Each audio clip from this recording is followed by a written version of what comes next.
বরং দ্বিমত হও, আস্থা রাখো দ্বিতীয় বিদ্যায়। বরং বিক্ষত হও প্রশ্নের পাথরে, বরং বুদ্ধির নখে শান দাও, প্রতিবাদ করো। অন্তত আজ যাই করো, সমস্ত কথায় অনায়াসে সম্মতি দিও না।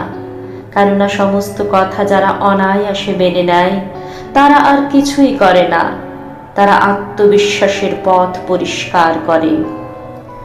বরং শুভেন্দুর কথা বলা যাক।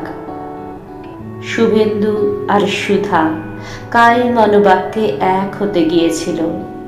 তারা বেঁচে নেই, অথবা মৃন্ময় পাকরাশি, মৃন্ময় এবং মায়া নিজেদের মধ্যে কোনো বিভেদ রাখেনি।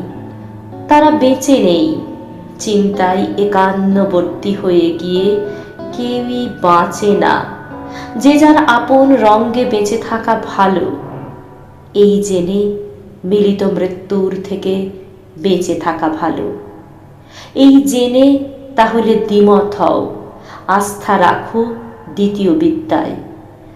তাহলে বিক্ষত হও তর্কের পাথরে, তাহলে শানিত করো বুদ্ধির নখর, প্রতিবাদ করো। ওই দেখো কয়েকটি অতিবাদী স্থির অভিন্ন কল্পনা বুদ্ধি যুবক যুবতী হেঁটে যায়।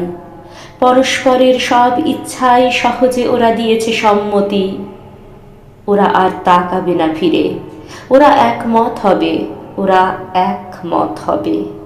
ওরা একমত হতে হতে কুতুবের সিঁড়ি বেয়ে ঊর্ধ্বে উঠে যাবে, লাফ দেবে শূন্যের শরীরে।